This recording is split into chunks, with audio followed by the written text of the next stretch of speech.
Okay, let's do another one. Unexplained. Donovan Curtis, IQ 112. If I didn't die of stress that night, I probably never will. Each time the phone rang, I was convinced that it was Schultz calling to rat me out to Mom and Dad.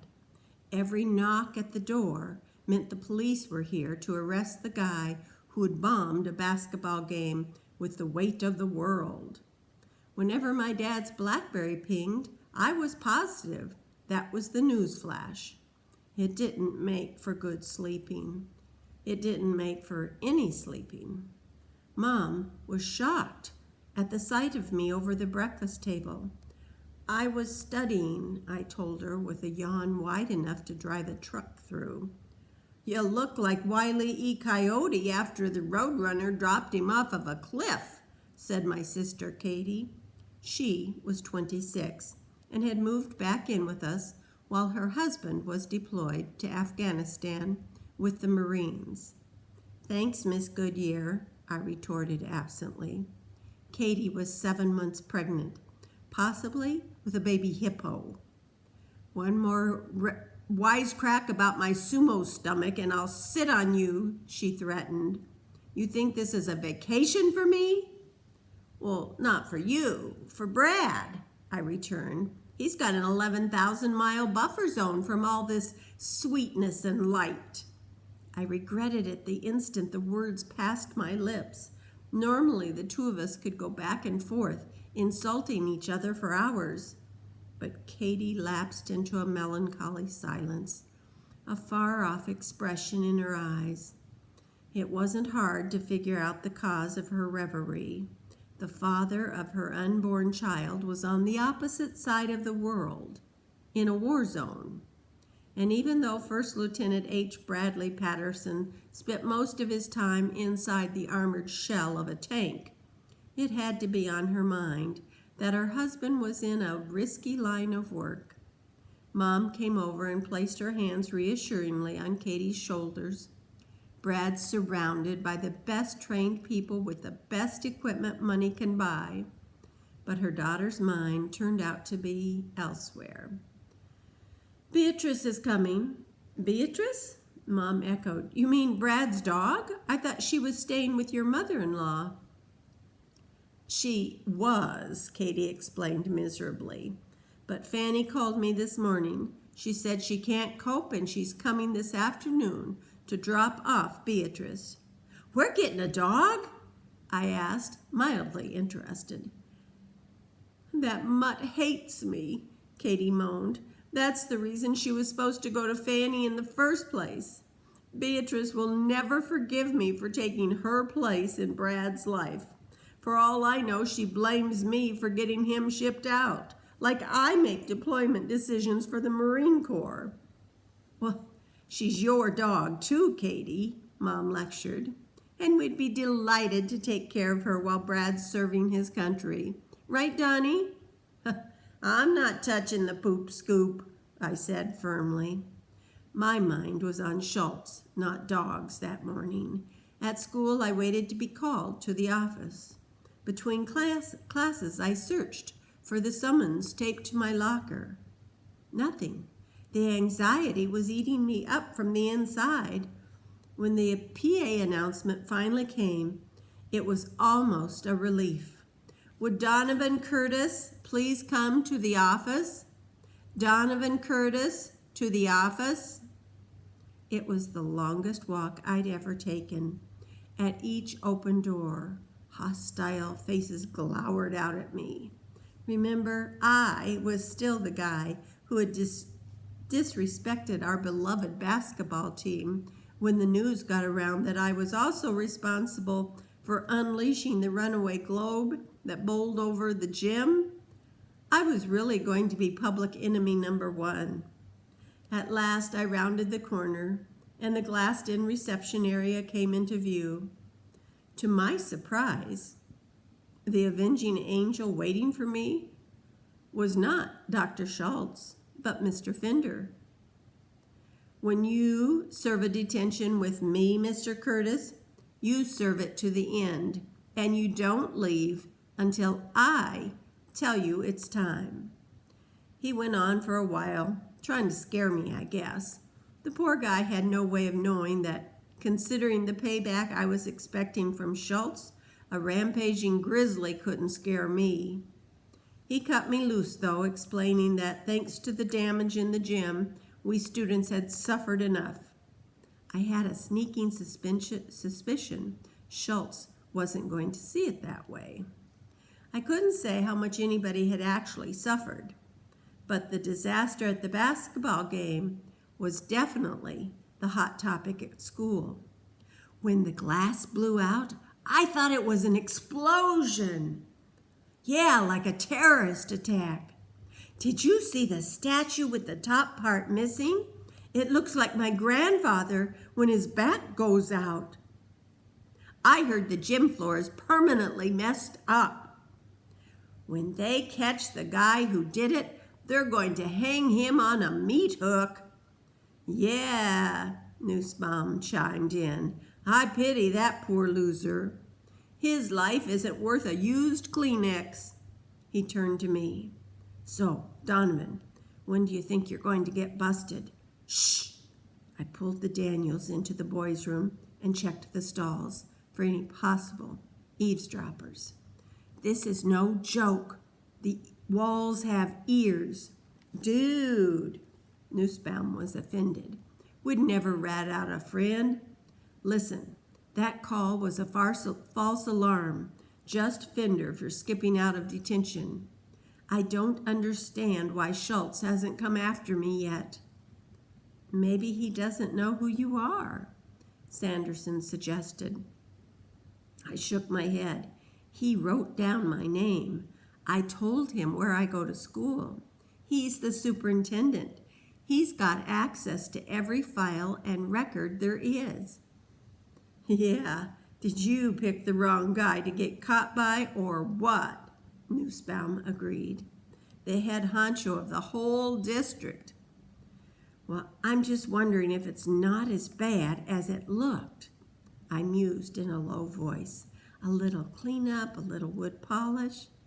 I heard they're going to have to redo the whole gym floor, Sanderson put in. It costs like zillions of dollars. Oh, and don't forget the glass doors, Nussbaum added. You're a dead man walking. Oh, I totally agreed. So why wasn't it happening? All day long and the following days too. I squirmed while rumors spread like head lice and the Daniels predicted my downfall. There was no escape from the tension at home, where reports of firefights in Afghanistan dominated CNN. And then on Wednesday, Katie's mother-in-law dropped off the dog. The times I'd seen Beatrice, she was a rocket-powered hairball. But the cinnamon chow-chow that slunk into our house was listless and mewling. What's wrong with her? Mom asked. She's dying, Fanny declared dramatically and tried to walk out the door. Katie held on to her arm. How do you know? Did she get hit by a car? Is she sick? Her mother-in-law wasn't interested in the details. I can't cope with this at my age. And with that, she was gone. Mom reached down to pat the dog. Beatrice snapped at her hand. She tossed a warning growl over her shoulder at Katie, just in case she might be contemplating a similar move. Oh, she's too mean to die, I observed. She can't die, Katie said tragically. Brad loves her. Oh, well, Brad loves you too, I returned. What does that say about Brad? He'll never forgive me if something happens to her. Well, that's not exactly fair, now is it? Mom put in. If anything went wrong, it was on Fanny's watch, not yours. That's her whole modus operandi, Katie argued. M.O. The minute she saw the writing on the wall, she dumped the dog on me. And how can we take care of Beatrice if she won't even let us go near her? And as if in answer, Beatrice picked herself off the floor, walked over to me and lay down on my feet. "Donovan!" my mother exclaimed. "What did I do? I didn't do anything." "Beatrice likes you," Katie said in an awed whisper. So you can look after her," Mom reasoned, like this was a huge honor. I declined. "Forget it. Besides, if Brad is such a baby about Beatrice, you have to wonder if he's the right person to be in charge of a $20 million tank." But when Beatrice refused to eat, I had to hand feed her a few lumps of liver-flavored kibble. When it was time to take her out, I was the only one she would allow to put the leash on. When Katie made her a bed in the basement, she wouldn't even go down the stairs. I knew I was going to have a roommate. Just call me Dog Whisperer Donovan. As if I didn't have enough hassles. Dad came home at 6, bringing the mail. "There's a letter from the school, Donnie. Is there anything you want to tell us before we open it?" By that time, my tongue was stuck to the roof of my mouth, so I just shook my head and waited for the axe to fall. Who knew how much trouble I was in? Suspended? Probably. Expelled? Not out of the question, especially since Schultz thought I'd done it on purpose. I had done it on purpose, the hitting the statue part, anyway. While Dad read, I monitored the telltale vein in the top left corner of his forehead. It bulged a little, but not nearly as much as it had during the aftermath of the toupee lift-off. That had to be considered an encouraging sign. At last, he handed me the letter. "You have an explanation for this?" Where would I even start? My eyes fell on the page. "To the parents of Donovan Curtis, the time has come to recognize your child's hard work and commitment to excellence as a student in the Hardcastle Independent School District.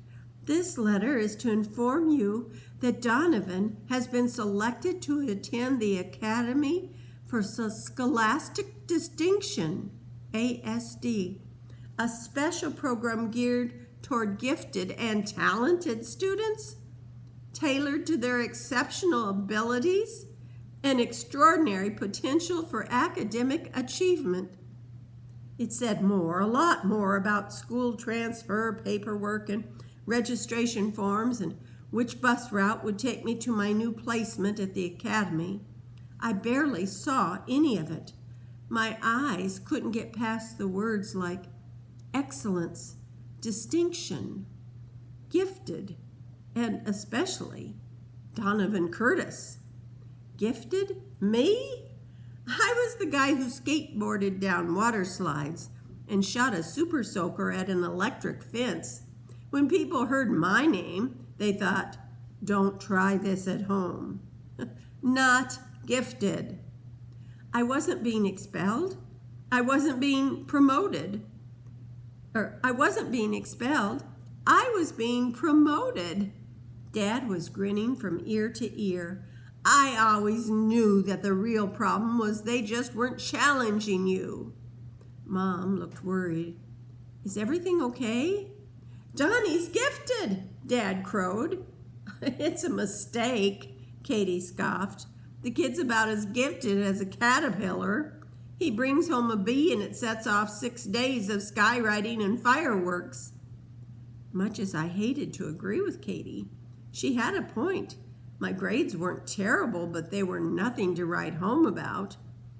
Come to think of it, I remembered the day all the nerds and the brainiacs took the special aptitude test just to see who got into the gifted program. I remembered it because nobody even asked me to give it a try. And I wasn't insulted because I wasn't gifted. My eyes skipped down to the bottom of the page. "My heartiest congratulations once again. Your child is a credit to the Hardcastle Independent School District. Sincerely, Dr. Alonzo Schultz, Superintendent, HISD. Schultz. The only program Schultz would recommend me for was Alcatraz. Didn't he realize who I was?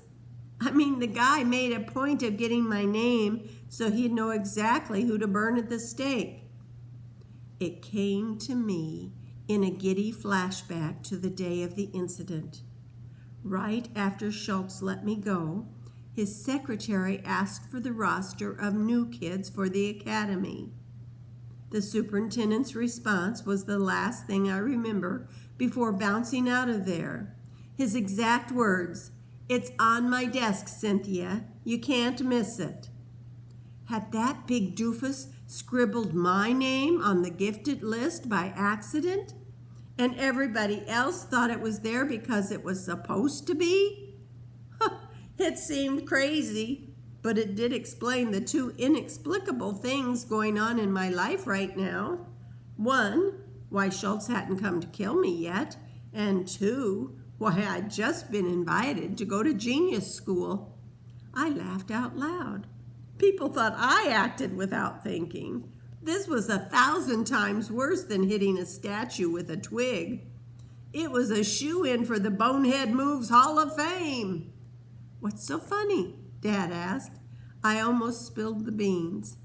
"How many chances do you get to show that the guy who runs the entire city school system is an even bigger dipstick than you are?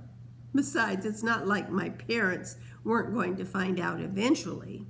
Sooner or later, Schultz would realize his mistake and... Or would he? The only district officials who saw me that day were Schultz and his secretary, and neither of them had ever met me before. They worked in the administration building, not Hardcastle Middle School. The paper my name was written on was surely gone now, crumpled up in a wastebasket, or fed through a paper shredder. The one thing the superintendent knew about me was the school I went to. That was the only way he could get to me. The gifted letter tingled in my hands. If I was at the academy, he wouldn't be able to find me. It was the realm of brainiacs and goody-goodies, the last place you'd look for a kid who put a bronzed globe through a glass door. A tiny voice spoke up from the depths of my spleen. "Forget it.